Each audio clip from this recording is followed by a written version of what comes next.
dimaksud oleh Tuhan Yesus ini kira-kira siapa? Tidak ada kasih yang lebih besar daripada kasih seorang yang memberikan nyawanya untuk sahabat-sahabatnya.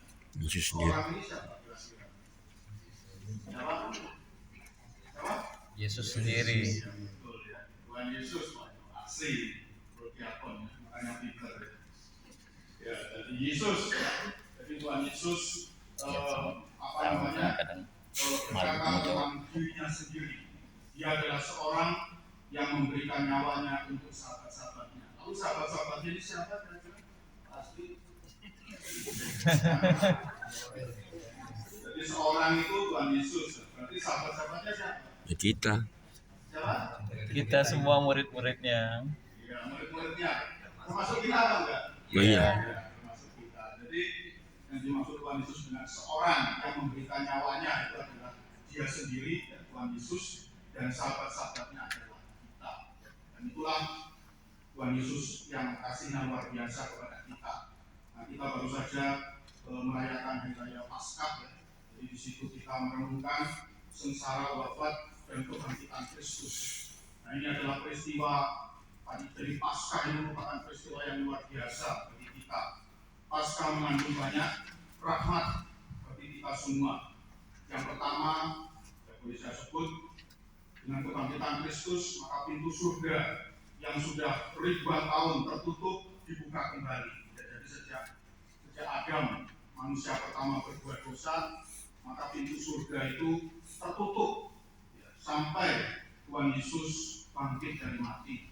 Jadi orang zaman dulu itu kasihan sekali ya, sebelum Tuhan Yesus bangkit dari mati itu pintu surga selalu tertutup. Sehingga kalau misalnya Pak Widi ya, hidup sebelum kebangkitan Tuhan Yesus ya, lalu Pak Widi meninggal, itu arwahnya nggak bisa masuk surga, nggak tahu, mungkin muter-muter di pasar Kubro atau di pasar Citra. Tayangan nggak jelas. Tapi untungnya Pak Widi ini hidup di zaman Tuhan Yesus sudah bangkit, jangan khawatir. Nanti kalau berpulang pasti bisa masuk surga karena pintunya sudah dibuka oleh Tuhan Yesus. Dan rahmat yang kedua adalah pengampunan dosa kita. Dosa kita selama kita masih hidup di dunia ini. Dan rahmat Tuhan itu juga tidak berhenti ketika kita masih hidup. Nanti kalau kita sudah mati, kita juga mendapatkan rahmat yang luar biasa berkat Paskah kebangkitan Kristus. Jadi mungkin Bapak Ibu pernah menonton persidangan Ferdy Sambo, siapa lagi? Teddy Minahasa, ya, Johnny Perry, ya, Johnny Perry, ya, Johnny Perry, ya. Jadi kita melihat dalam setiap persidangan itu pasti ada 3 pejabat ya, hakim, jaksa, dan pembela. Nah, nanti kita juga kalau kita meninggal, dan kita pasti akan menghadapi pengadilan ilahi. Tapi ada unik karena dalam pengadilan ilahi nanti itu posisi hakim dan jaksa itu dirangkap oleh Allah Bapa. Jadi nanti Allah Bapa itu akan ngecek, ya, akan mengevaluasi hidup kita, ya, hidup kita selama hidup di dunia ini bagaimana, ya.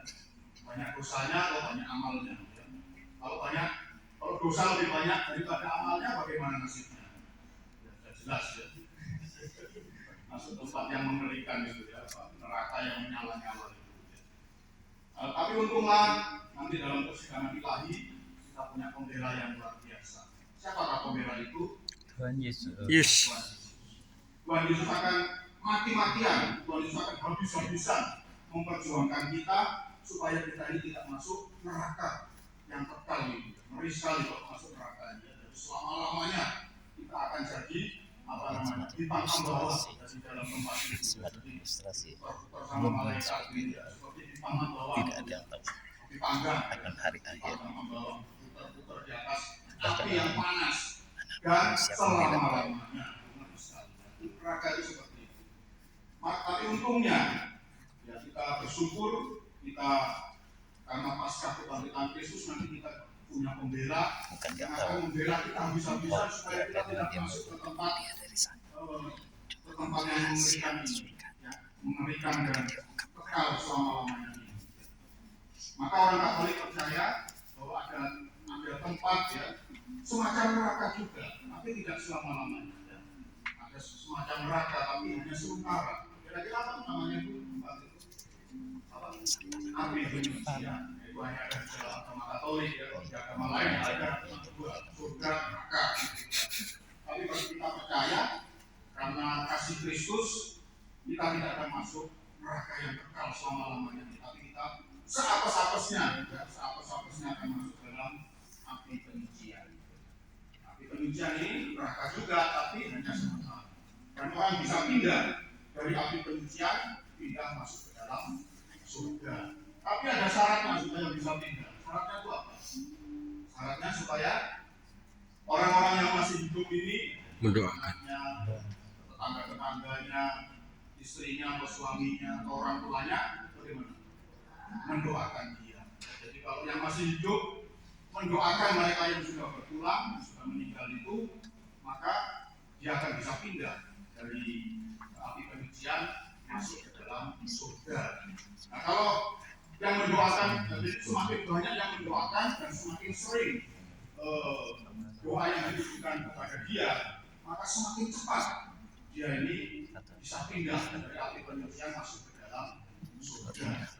Nah maka Tuhan Yesus juga bersabda ya, inilah perintahku, yaitu supaya kamu saling mengasihi seperti aku telah mengasihi kamu.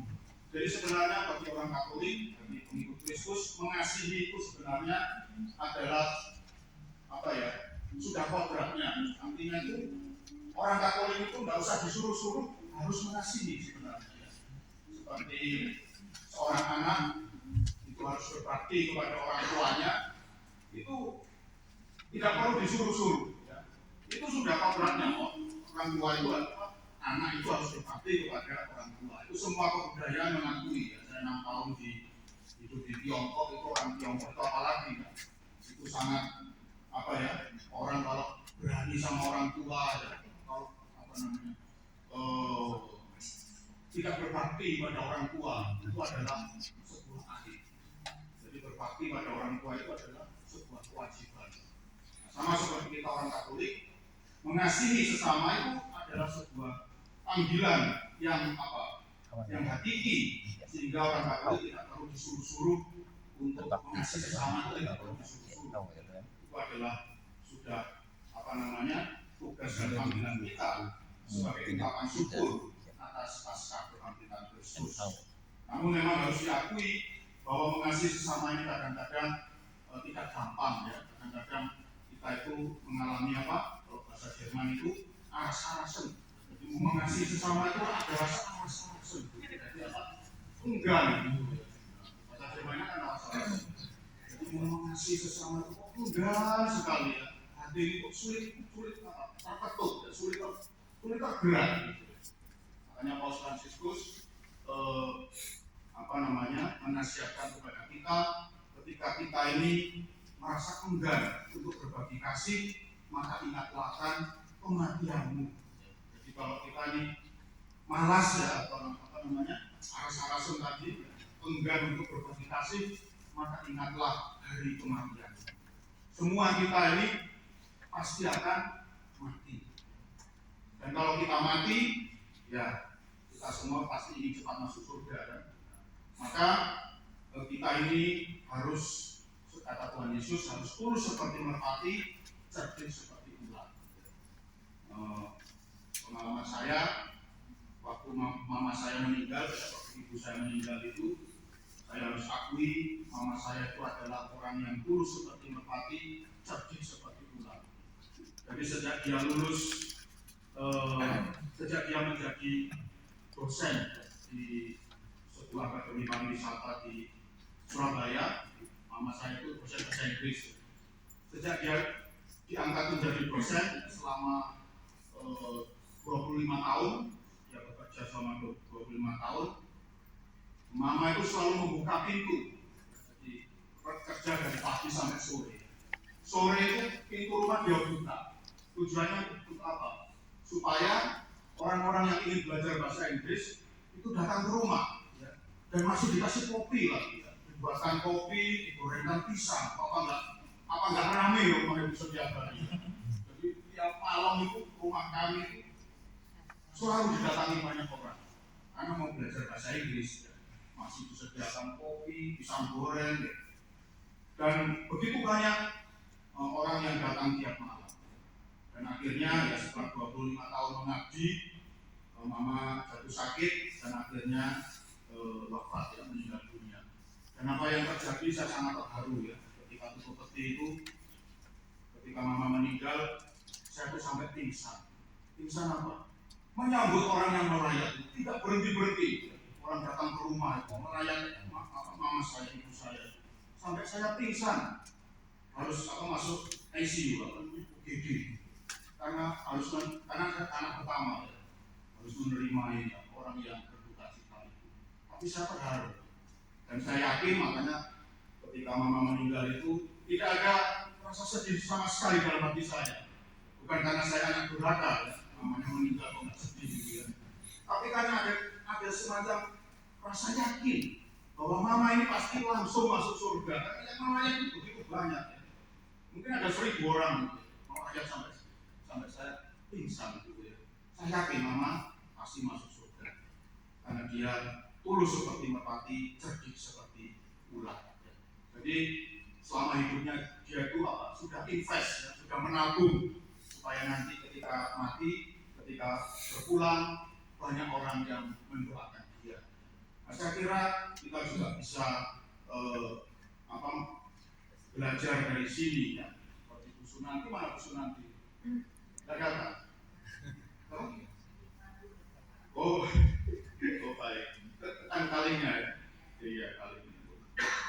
Nggak ada di sini, ya. Jadi nggak bisa saya konsulti. Ya, tadi Bu Bapak, saudara-saudari, kita semua pasti punya talenta, ya. Kita semua pasti punya kemampuan, punya bakat. Maka mari, ya, kita manfaatkan talenta kita masing-masing, bakat kita masing-masing yang sudah dianugerahkan oleh Tuhan untuk menabung, ya, untuk invest. Kita semua nanti pasti akan berpulang kembali ke rumah Bapa. Maka mumpung kita masih hidup, mari kita banyak berbuat kasih, ya. Mari kita cari teman sebanyak-banyaknya, mari kita berbuat baik sebanyak-banyaknya kepada sebanyak-banyaknya orang. Tujuannya apa? Supaya nanti suatu saat kalau kita berpulang akan ada banyak orang yang mendoakan kita, dan lalu kita bisa cepat pindah dari api penyucian, bisa pindah ke surga. Saya kira Pak Asri ingin seperti itu, Pak, ya. Tapi Pak Asri ini luar biasa, ya. Hampir tiap hari saya ketemu di gereja. Masih di gereja kalah kan. Nah, dan hari ini kita mengadakan misa arwah peringatan 2 tahun berpulangnya saudara kita yang tercinta Bapak Thomas Sriwidodo. Ini Ibu Nastiti yang mana? Oh, Ibu Nastiti, ya. Jadi kita boleh yakin, ya. Jadi sesuai dengan ajaran iman kita, kita berharap Bapak Thomas Sriwidodo sudah di surga. Kita berharap seperti itu. Karena saya nggak bisa lihat, ya. Tapi seandainya masih belum sampai, maka semoga dengan perayaan misa arwah pada malam hari ini, Bapak Thomas Sriwidodo malam hari ini juga boleh masuk ke dalam kerajaan Bapa di surga. Semoga Bapak Thomas Sriwidodo boleh menikmati kedamaian kekal di surga. Amin.